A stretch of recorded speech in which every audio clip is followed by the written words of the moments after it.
विधानसभा निवडणुकीची घोषणा लवकरच होऊ शकते। त्यामुळे सगळ्याच पक्षांनी युद्ध पातळीवर तयारी सुरूच केलेली आहे। महाराष्ट्रामध्ये महायुती विरुद्ध महाविकास आघाडी असा तुल्यबळ लढतीचा एकंदर अंदाज आहे। त्यामुळेच या लढतीकरता महायुतीच्या तिन्ही घटक पक्षांनी सामोपचाराने 70% जागांचा तिढा सोडवल्याची माहिती मिळते। महायुतीचं 70% जागा वाटप झालं। भाजप शिवसेना राष्ट्रवादी काँग्रेसचं ठरलं। शिंदे फडणवीस अजित पवारांमध्ये चर्चा। काही जागांच्या अदलाबदलीचीही शक्यता। महाराष्ट्रातील महायुती महालढती करता तयार झाल्याचं पाहायला मिळतंय।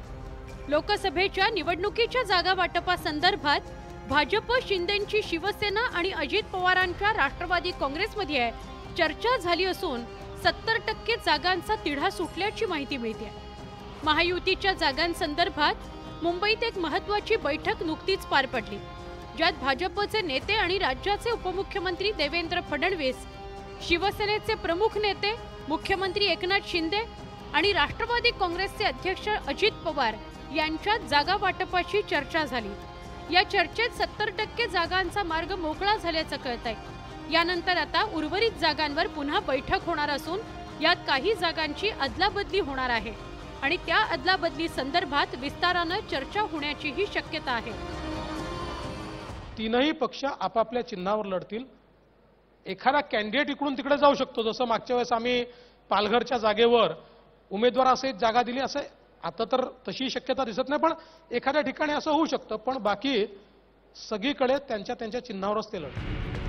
यंदाच्या निवडणुकीत भाजपकडून काही उमेदवार बदलले जाण्याची शक्यता आहे, तर काही जागांवर शिवसेना निवडणूक लढणार नाही। राष्ट्रवादी काँग्रेसही आपल्या काही जागांचा हट्ट सोडण्याची शक्यता आहे, पण महायुतीच्या जागा वाटपाचा अंतिम निर्णय मात्र नवी दिल्लीतच होण्याचा अंदाज आहे। असं असलं तरी राज्यातील नेत्यांच्या चर्चेत जी यादी ठरेल त्यातील 90% नावं अंतिम होण्याचीही शक्यता आहे।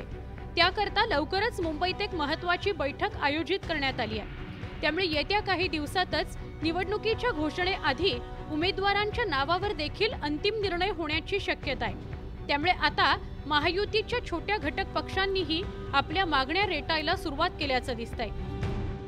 लोकसभेतला माणूस आहे, मी 3 वेळेला लोकसभेमध्ये होतो आणि 4थ्या वेळेला मी शिर्डीमध्ये हरलो होतो। त्यामुळे रिपब्लिकन पक्षाला एक जागा तरी देणं अत्यंत आवश्यक आहे। महाराष्ट्रामध्ये सगळा देश वाट पाहतो आहे, सगळ्या देशातले लोक मला फोन करत आहेत आणि रिपब्लिकन पक्षाला एक जागा आपण मिळवून आपण त्या ठिकाणी शिर्डीमध्ये उभं राहावं, आपण तिथं निवडून यावं। कोणत्याही परिस्थितीत महाराष्ट्रात 45हून अधिक जागा जिंकण्याची महायुतीची रणनीती आहे।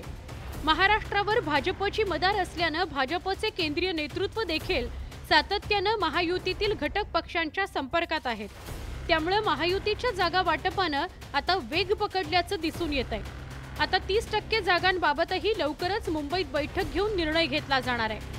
महायुतीमधील भारतीय जनता पक्ष, राष्ट्रवादी काँग्रेस आणि शिवसेना या तिन्ही पक्षांनी मिळून नुकतीच त्यांची एक बैठक झाली आहे। या बैठकीमध्ये जवळपास 70% ज्या जागा आहेत, ज्या जागांच्या संदर्भात निर्णय घेण्यात आलेला आहे आणि लवकरच उर्वरित जागांसंदर्भात बैठक घेऊन निर्णय घेण्यात येईल अशी माहिती प्राप्त झाली आहे। नवी दिल्लीहून व्हिडिओ जर्नलिस्ट विकाससह प्रशांत रामदास, न्यूज 18 लोकमत।